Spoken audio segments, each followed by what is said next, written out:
Hostels के eligibility criteria क्या होते हैं। सारे हॉस्टल्स का अलग अलग फीस स्ट्रक्चर है, क्योंकि बिल्कुल भी चांसेस नहीं है कि आपको हॉस्टल मिले। किसी भी कोर्स के लिए फुल टाइम स्टूडेंट होने चाहिए, तो आपका एडमिशन कैंसिल हो सकता है। आपको मैट्रेसेस भी अपने खुद के ले जाने होंगे, आपको पर ईयर देने होंगे। Hey guys, welcome back to my channel. तो लास्ट वीडियो जो मैंने बनाया था how to apply for Delhi university hostel, उसमें काफी सारे पॉइंट्स अभी रह गए थे, जैसे कि एलिजिबिलिटी क्राइटेरिया क्या होगी, फीस स्ट्रक्चर क्या होंगे, हॉस्टल्स के रूल्स एंड रेगुलेशन क्या होंगे। तो आज मैं इस वीडियो में पूरी डिटेल्स में बताऊंगी हॉस्टल्स के एलिजिबिलिटी क्राइटेरिया क्या होते हैं, आप हॉस्टल में कैसे अप्लाई कर सकते हो, हॉस्टल्स के फी स्ट्रक्चर क्या है, रूल्स एंड रेगुलेशंस क्या होते हैं। ये सारी चीजें मैं आज इस वीडियो में डिस्कस करूंगी। तो अगर आप दिल्ली यूनिवर्सिटी में एडमिशन ले रहे हो या फिर आप किसी भी दिल्ली यूनिवर्सिटी के हॉस्टल में जा रहे हो, तो ये वीडियो आपके लिए काफ़ी ज़्यादा हेल्पफुल होगी। और आपके जितने भी फ्रेंड्स हैं जिनको भी ये सारी चीज़ें जाननी है, तो आप ये वीडियो उनके साथ ज़रूर शेयर करें। और इस वीडियो में मैं सारी डिटेल्स बताऊंगी एक एक करके, तो मेक श्योर करें कि आप वीडियो को पूरा एंड तक ज़रूर देखें। और अगर आप चैनल पर न्यू है then please subscribe the channel. तो सबसे पहले बात कर लेते हैं कि डीयू हॉस्टल में अप्लाई करने के लिए एलिजिबिलिटी क्राइटेरिया क्या होती है। तो सबसे पहला है कि आप दिल्ली यूनिवर्सिटी के स्टूडेंट होने चाहिए, वो भी फुल टाइम, या आप अंडर ग्रेजुएट में हो या पोस्ट ग्रेजुएट में हो या पीएचडी में हो, आप किसी भी कोर्स के लिए फुल टाइम स्टूडेंट होने चाहिए। और सेकेंड है कि आप 70 किलोमीटर के रेडियस में आपका घर नहीं होना चाहिए। दिल्ली के 70 किलोमीटर के रेडियस में आपका घर नहीं होना चाहिए। जितना ज्यादा डिस्टेंस होगा आपके रेसिडेंस का दिल्ली से, उतना ज्यादा चांसेस है कि आपको हॉस्टल मिल जाए। जितने भी स्टूडेंट्स दिल्ली से काफी ज्यादा दूर रहते हैं, उन लोगों के लिए हॉस्टल प्रिफर्ड रहते हैं और उन लोगों के लिए ही ज्यादा चांसेस रहता है कि उनको हॉस्टल मिले। अगर आप नियर बाई रहते हैं तो आपके लिए कम चांसेस है, और अगर आप दिल्ली में हैं तो फिर आपके लिए बिल्कुल भी चांसेस नहीं है कि आपको हॉस्टल मिले। इसके अलावा आपको कहीं भी पार्ट टाइम या फुल टाइम जॉब नहीं करने हैं। अगर आप कहीं पे पार्ट टाइम या फुल टाइम जॉब कर रहे हैं तो आपको हॉस्टल के लिए कंसिडर नहीं किया जाएगा। स्क्रीन पे भी लगा दूंगी कि क्या क्या एलिजिबिलिटी क्राइटेरिया, और आप यहाँ से भी पढ़ सकते हो। और हॉस्टल्स के अलॉटमेंट प्योरली मेरिट बेसिस पे किया जाता है, और कितने सारे सीट्स बचे हुए हैं इसके अकॉर्डिंग आपको हॉस्टल में सीट दिया जाता है। अगर आप हॉस्टल के फॉर्म फिल कर रहे हैं तो दैट डजंट मीन कि आपको हॉस्टल मिल ही जाएंगे।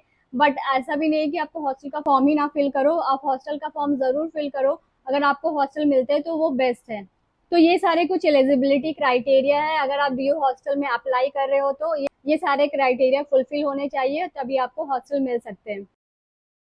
Now coming to the second part, आप डीयू हॉस्टल में अप्लाई कैसे कर सकते हो। तो इसके लिए मैंने डिटेल वीडियो बनाया है, आप आई बटन में क्लिक करके देख सकते हो, या फिर मैं डिस्क्रिप्शन में भी डाल दूंगी, वहां से भी वीडियो रेफर कर सकते हैं। और हॉस्टल एप्लीकेशन से रिलेटेड भी अगर आपको कोई भी डाउट है तो आप कमेंट कर सकते हो। I will create a new video on that as well. Hostel के फॉर्म फिल करने का डेट 31 जुलाई 2025 है, तो आप मेक श्योर करें कि उससे पहले आप फॉर्म फिल कर ले। तो जल्दी से जल्दी आप वो वाली वीडियो देखें कि आप हॉस्टल का फॉर्म कैसे फिल कर सकते हैं। अगर आपको कोई भी डाउट है तो आप कमेंट करें, और अगर आपको कोई भी कंफ्यूजन है तो प्लीज वेट करें, आप कोई गलत इन्फॉर्मेशन ना डालें फॉर्म में, वरना आपका एप्लीकेशन कैंसिल हो सकता है। Now coming to the next point कि हॉस्टल का फीस स्ट्रक्चर क्या है, आपको ईयरली कितना पे करना पड़ेगा या आपको सेमेस्टर वाइज पे करना पड़ेगा, सारी डिटेल्स मैं अभी यहाँ पे आपको बताऊंगी। तो पहले आपको आना है डीयू के पेज पे, एंड देन एमिनिटीज हॉस्टल्स, और यहाँ पे आपको देखने को मिलेगा काफी सारे हॉस्टल्स की लिस्ट है। यहाँ Rajiv Gandhi hostel for girls, under graduate hostel for girls, ये सारी हॉस्टल्स है डीयू के यहाँ पे। तो सबसे पहले let's check for Rajiv Gandhi girls hostel. तो आप जब राजीव गांधी गर्ल्स हॉस्टल के पेज पे आओगे, या फिर आप कोई भी अदर कॉलेज के पेज पे आओगे, तो यहाँ पे आपको सारे डिटेल्स देखने को मिलेंगे। Section about us, admission, fees structure, rules, gallery, download, notice, registration form, archive, contact us. Let's check for the other hostel as well, undergraduate hostel for girls। तो इनका भी सेम फॉर्मेट है। तो यहाँ पे आपको सारे हॉस्टल का सेम फॉर्मेट में मिलेगा, तो आप आराम से नेविगेट कर सकते हो। तो आपको जाना फीस स्ट्रक्चर पे, और हाँ, सारे हॉस्टल्स का अलग अलग फीस स्ट्रक्चर है, क्योंकि सबके फैसिलिटीज अलग है। किसी में आपको डबल सीटर मिलता है, किसी में सिंगल सीटर मिलता है, तो बहुत सारे डिफरेंसेस है अलग अलग हॉस्टल में। तो उस अकॉर्डिंग सारे हॉस्टल का फीस है। तो let's check for one or two hostel first. तो पहला है हमारा राजीव गांधी गर्ल्स हॉस्टल। तो होम में आप देख सकते हो Rajiv Gandhi girls hostel, university of Delhi. And then हम लोग जाना फीस स्ट्रक्चर पे, और फीस स्ट्रक्चर पे आप देखोगे यहाँ पे है एनुअल चार्जेस, कॉशन मनी है 7,000, ये रिफंडेबल है, ये ऐड होता है, आपको पे करना है, बट ये रिफंडेबल है, ये रिटर्न हो जाएगा।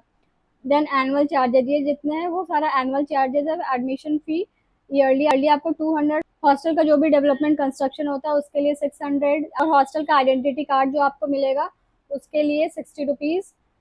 तो उसके बाद है WUS health centre charges 240, and then SWA fund cultural activities sports fee, ये टोटल मिला के 1250 है, और अदर फीस एंड चार्जेस है 8100। तो ये टोटल हो गया आपका 10,450। एंड देन ये है ईयरली चार्जेस, यहाँ पे आप देख सकते हो एनुअल चार्जेस है। ओके, एंड देन ये है आपका क्वार्टरली चार्जेस, इसको आपको क्वार्टरली पे करना है। रूम रेंट होंगे, रूम रेंट आपका 300, and then house keeping and security expenses हो गया आपका 4960, and garden and lawn maintenance के लिए 600 आपको देने हैं, और अदर मिसलिनियस एक्सपेंसेस के लिए 3200। तो ये टोटल मिला के आपका हो गया 9060। और तो अभी इसमें मेस चार्जेस इंक्लूडेड नहीं है, ये सारे अभी एडमिशन फी है, रूम रेंट है, ये सारी चीज़ें। तो ये जो अदर मिसलिनियस एक्सपेंसेस आपका है 3200, इसमें क्या क्या इंक्लूडेड है आप यहाँ पे देख सकते हो। Electricity charges, water charges, pump house operation, general maintenance, ये सारी चीज़ मिला के मिसलिनियस एक्सपेंसेस आपसे लिया जा रहा है 3200। एंड देन उसके बाद आता है आपका मेस चार्जेस। तो मेस में आपको मेस का एडवांस आपको देना है वन टाइम 3500, एंड उसके बाद है मंथली मेस बिल, ये मंथली आपको देना है 2228, इसमें 5% GST इंक्लूड। ये सारा अमाउंट मिला के यहाँ पे A, B, then C, then D mess charges, ये total amount payable at the time of admission. तो ये सारे अमाउंट मिला के अप्रॉक्स आपको 30,000 पे करना है eight the time of admission. तो उसके बाद इलेक्ट्रिसिटी के चार्जेस है वो चेंज होते रहेंगे, यहाँ पे लिखा है can be revise subject to increase in NDPL rates. और इसमें कुछ कुछ चार्जेस है जो अभी इसमें इंक्लूड नहीं किया गया है, बट वो एनुअली आपको चार्ज करेंगे, जैसे कि हो गया computer charges 1000 rupees, wifi system 600, total 1600। तो ये था राजीव गांधी गर्ल्स हॉस्टल का फीस स्ट्रक्चर। और सिमिलरली आप दूसरे हॉस्टल्स का भी देख सकते हो।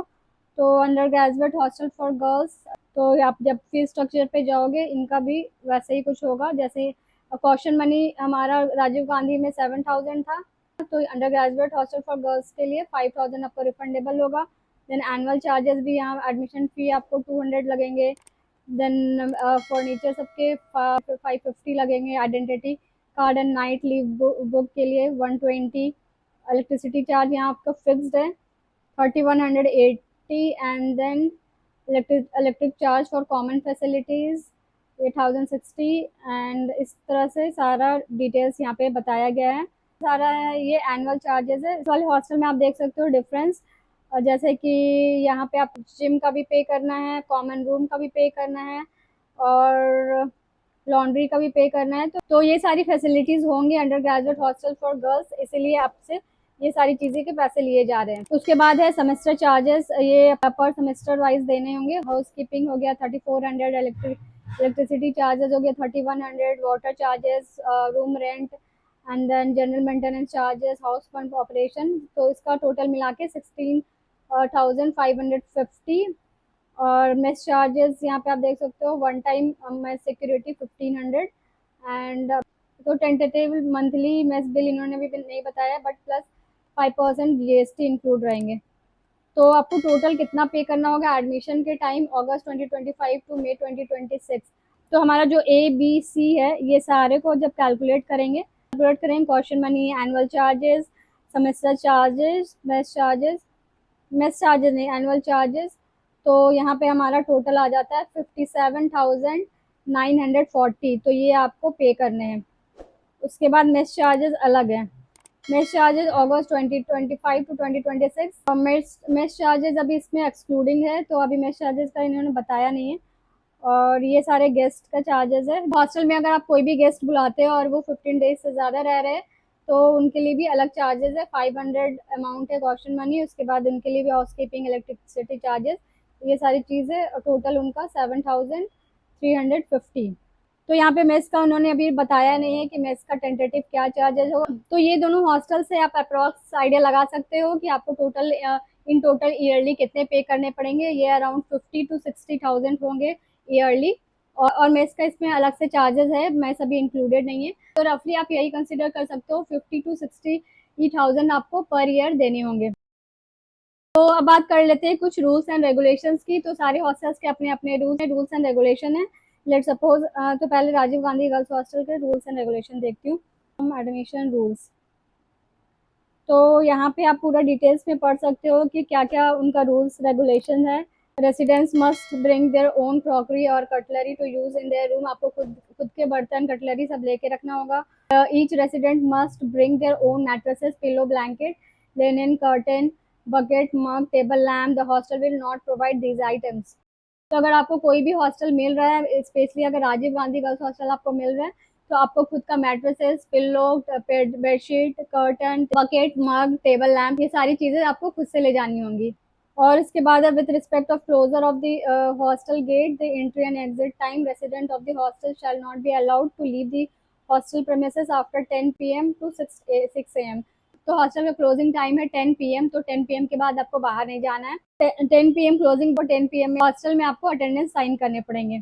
बाद है जो हाईलाइट है वो मैं बता देती हूँ। Those who are found to waste water electricity may have to submit a fine decided by the hostel administration. तो आपको वाटर वेस्ट नहीं करना है, इलेक्ट्रिसिटी ऑफ करके रखना है, ये सारी चीज़ें का आपको ध्यान रखना होगा। हॉस्टल की वार्डन अगर आपको देख लेती है कि आप वाटर वेस्ट कर रहे हो या फिर कहीं का बल्ब ऑन करके छोड़ दियो, फैन ऑन करके छोड़ दियो, तो आप पे एक्स्ट्रा चार्जेस लग सकते हैं। और उसके बाद है no resident is allowed to shift from the room allotted to another room in any circumstances. तो आपको जो भी रूम दिया गया है, आपके लिए जो भी रूम अलॉट हुआ है, आप उसी रूम में रहे, ये नहीं कि इधर से उधर आप शिफ्ट हो रहे हो। तो वो सारी चीज़ें यहाँ पे नहीं होंगी, और फर्नीचर भी आपको इधर से उधर नहीं करने हैं। तो ये सारे कुछ हॉस्टल्स के रूल्स एंड रेगुलेशंस हैं। और उसके बाद एनी रेसिडेंट और गइंग पेरेंट्स ऑथराइज गार्जियन सिग्नेचर। अगर आप पेरेंट्स या गार्जियन का सिग्नेचर कॉपी करके आप खुद से साइन कर रहे हो, तो आपका एडमिशन कैंसिल हो सकता है। बाद है आपको एलपीजी सिलेंडर अपने हॉस्टल रूम में नहीं रखने हैं, क्योंकि वो कभी भी फट सकते हैं। तो हर हॉस्टल में आपको इंडक्शन दिया जाएगा। मैंने राजीव गांधी गर्ल्स हॉस्टल का एक टूर बनाया है, तो उसमें आप देख सकते हो कि हर फ्लोर में उन्होंने इंडक्शन दिया है, तो आप इंडक्शन यूज कर सकते हो, और वो कॉमन इंडक्शन होगा। और उसके बाद है अगर आप कोई भी स्पोर्ट्स आइटम अपने खुद के पर्सनल यूज के लिए रख रहे हो मोर देन 2 days, जैसे बैडमिंटन हो गया, उसके लिए भी आपको फाइन देने पड़ेंगे 50 रुपीज पर आइटम। और उसके बाद है should keep their room locked. आप जब भी कहीं बाहर जा रहे हो तो आप अपना रूम अच्छे से लॉक करके रखे। कोई पे मिस होते हैं तो वो हॉस्टल की रिस्पॉन्सिबिलिटी नहीं होंगी, तो आपको अपनी सारी सामान खुद संभाल के रखनी होगी। उसके बाद resident getting job during stay, resident must inform the hostel office immediately on getting the job, permanent, temporary, guest, head of. तो अगर आप हॉस्टल में रह रहे हो और आपको कहीं जॉब मिल गई है टेम्पररी बेसिस पे या परमानेंट बेसिस पे, तो आप हॉस्टल एडमिन को जरूर इन्फॉर्म करें। तो ये सारे कुछ मेन रूल्स एंड रेगुलेशन है जो आपको हर हॉस्टल में फॉलो करने पड़ेंगे, और हर हॉस्टल का अलग अलग रूल्स एंड रेगुलेशन है। तो जो भी हॉस्टल आपको मिल रहे हैं वो हॉस्टल का आप रूल्स एंड रेगुलेशन अच्छे से पढ़े, क्योंकि इन केस अगर आपने एक भी रूल ब्रेक किए तो आपको उसके फाइन देने पड़ेंगे। तो मेक श्योर करें कि आप सारे रूल्स एंड रेगुलेशन अच्छे से पढ़े, और सारे प्रोसेस में अगर आपको कोई भी डाउट हो तो आप कमेंट कर सकते हैं। और अगर आपने अभी तक डीयू हॉस्टल के फॉर्म नहीं फिल किए हैं तो आप जल्दी से जल्दी फिल करें। उसके लिए मैंने सेपरेट वीडियो बनाया है, वो जाके जरूर चेकआउट करें। तो मिलते हैं किसी और नेक्स्ट वीडियो में। Till then do like, share and subscribe the channel. Bye.